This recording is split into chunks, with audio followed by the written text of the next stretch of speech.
안녕하십니까. 2023년 12월 1일 금요일입니다. 코패스 동반자 채널에서 오늘은 외신들 평양의 봄 보도, 북한 무기 급부상으로 주민들 생활 풍족, 이런 주제로 말씀을 드리기로 하겠습니다. 우크라이나와 러시아 전쟁이 장기전으로 가면서 그 불리함을 극복하기 위한 수단으로 이스라엘과 하마스 전쟁이 시작된 걸로 보고 있습니다. 그리고 그 이스라엘과 하마스 전쟁의 여파가 또 인근으로 불똥이 튀면서 양상이 어떻게 될지 지금 주목을 하고 있는 가운데 북한에 대한 또 문제가 이상하게 돌아가고 있습니다. 무기와 탄약의 부족으로 전황이 불리해지고 어려움을 겪던 러시아가 북한에게 손을 벌렸고, 북한이 이에 화답을 하면서 우크라이나와 러시아 전황이 밀리던 데서 다시 반전이 가능할 정도까지는 되돌아온 것 같은데, 이 상황을 직접 겪고 있는 우크라이나에서는 북한에 대해서 좌시하지 않겠다, 이렇게 나오고 있습니다, 지금. 그리고 이스라엘도 좌시하지 않겠다, 이렇게 지금 경고를 하고 있습니다. 그런데 북한의 탄약과 무기들이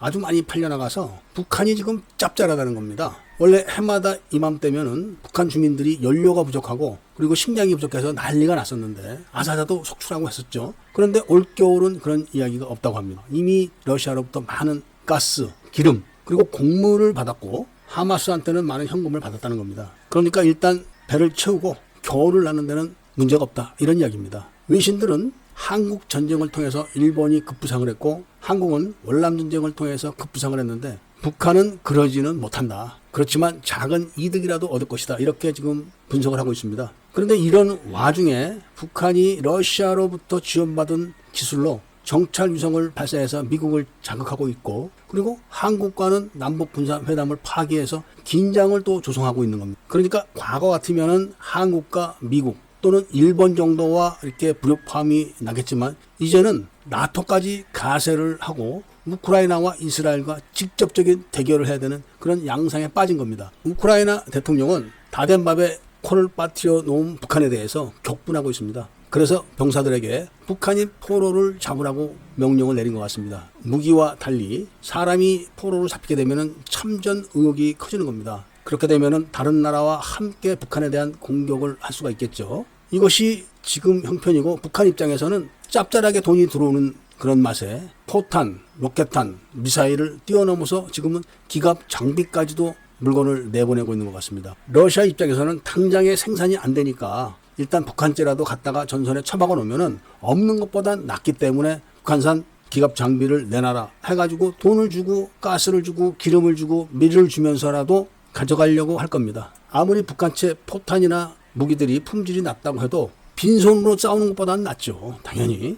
여기서 우리는 우크라이나와 이스라엘의 특수부대에 대한 작전을 염두에 둬야 할 겁니다. 이미 우크라이나의 특수부대가 시베리아 철도 터널을 폭파했다, 그래서 끊어놨다, 이런 보도가 지금 나오고 있고, 이스라엘도 북한에 직접 침투를 해가지고 북한의 철도망을 폭파할 수가 있습니다. 이스라엘은 북한이 중동 지역에 많은 무기를 지원을 하고 있기 때문에 김정일을 암살하고자 북한의 철도를 폭파했다는 그런 이야기가 있었습니다. 그러니까 지금 북한으로서는 만만치 않은 두 나라의 적을 직접 마주하게 된 겁니다. 이렇게 되면은 미국도 거들게 되죠. 러시아로 무기를 보내는 북한의 무기 공장을 폭격으로 직접 제거해버릴 수도 있습니다. 이런 사태를 북한이 어떻게 대응을 할지는 미지수지만 그 피해가 바로 우리들한테 닥쳐올 수도 있기 때문에 우리도 대응을 할 준비를 해야 합니다. 우크라이나와 러시아 전쟁이 오래 가면서 바로 사태가 이상하게 발전해서 지금의 사태까지 오게 된 겁니다. 지금 가뜩이나 남북 군사 합의를 파기해가지고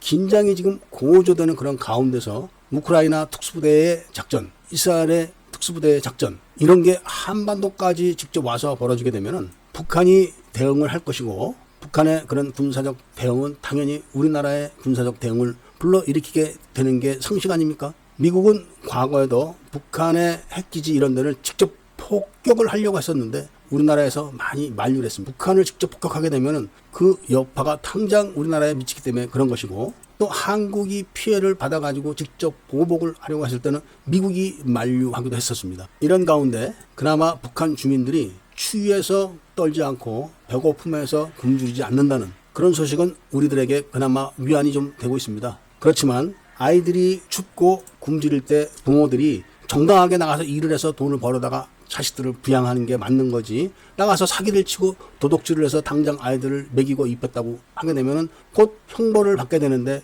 아이들은 어떻게 될까요? 똑같이 지금 북한 주민들이 그런 형국이기 때문에 북한이 불법적인 무기 수출을 중단하고 제대로 된 산업을 일으켜서 북한 주민들을 먹이기를 바라고, 우리도 긴장의 끈을 놓치지 말기를 부탁드리면서 오늘 이야기를 마치도록 하겠습니다. 애국 시민분들과 밀매분들께서는 구독을 꼭 좀 해주시고 좋아요와 알림 설정을 부탁드리면서 이야기를 들어주신 데 대해서 감사드립니다.